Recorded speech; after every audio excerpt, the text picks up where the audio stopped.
Section 2. You will hear a woman talking on the radio about a project to conserve dormice in one area of the UK. First, you have some time to look at questions 11 to 14.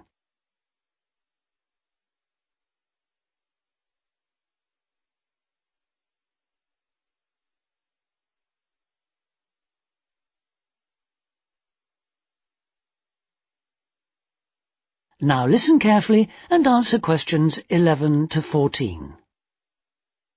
Good morning and welcome to our weekly programme about countryside matters. With me today I have Jackie Lammerton.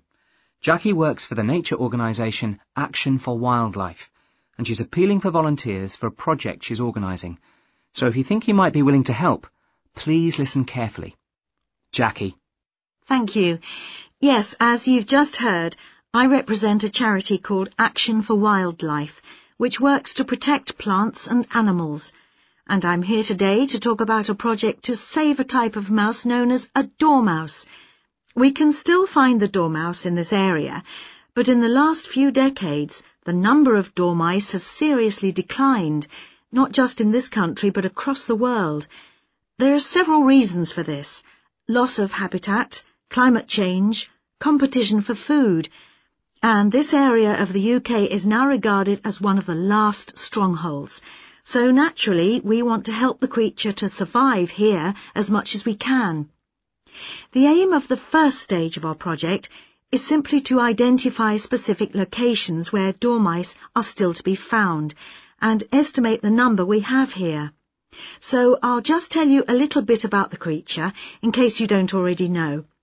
The dormouse is a very attractive, very small mammal. It only weighs about the same as a couple of pound coins. It's bright golden in colour and it has a thick furry tail and big black eyes. Now, you've probably all seen a picture of a dormouse, but you're very unlikely to have seen a real one because they're strictly nocturnal. Also, they hibernate from October to April, so it's not around at all for about half the year. So where is the dormouse to be found? Well, dormice need to be near a variety of trees and plants, so they can be sure of a continuous supply of food throughout the spring and summer. They feed on flowers, pollen, fruit, insects, ripe nuts, things that are available in turn as the summer progresses. Here in the UK, the dormouse is most likely to live in places like hedgerows or woods, or at the edges of farmland. So how do we find out exactly where dormice are? Well, as they're hard to spot, as I said, we have to use indirect methods.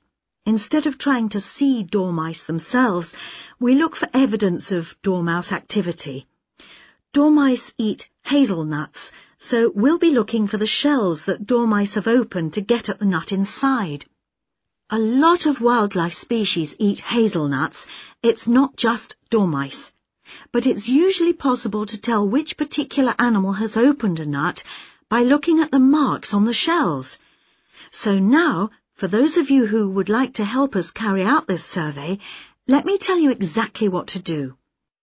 You'll need to get an identification sheet like this from us.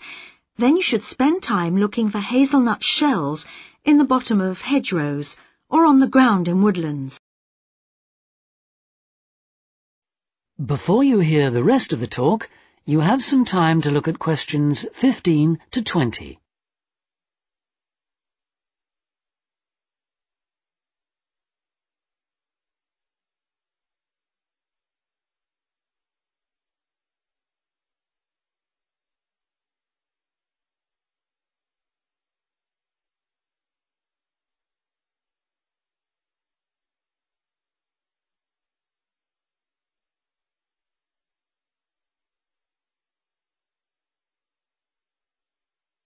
Now listen and answer questions 15 to 20.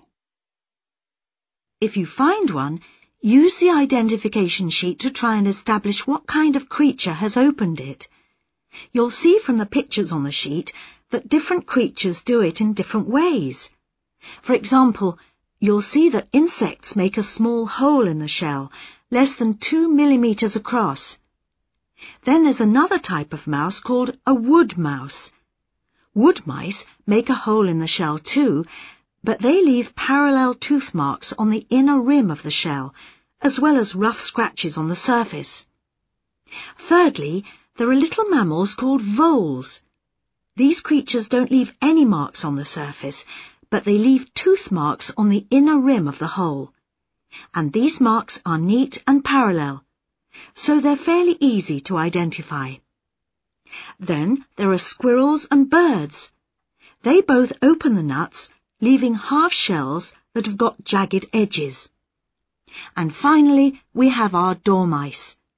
They make a hole in the shell that has a smooth inner edge, and the tooth marks it leaves are on the surface, at an angle to the hole.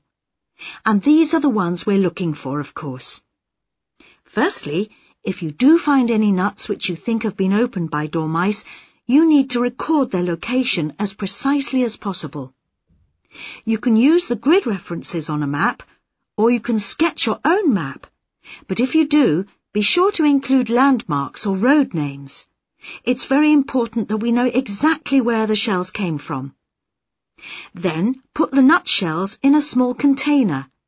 Any kind will do, a film box or a matchbox, anything that prevents them from being crushed in the post. And then finally, give them a label, just your name and contact details, and send them to Action for Wildlife. When we receive them, an expert will look at the shells to confirm your identification. The address to send them to is... That is the end of section 2. You now have half a minute to check your answers.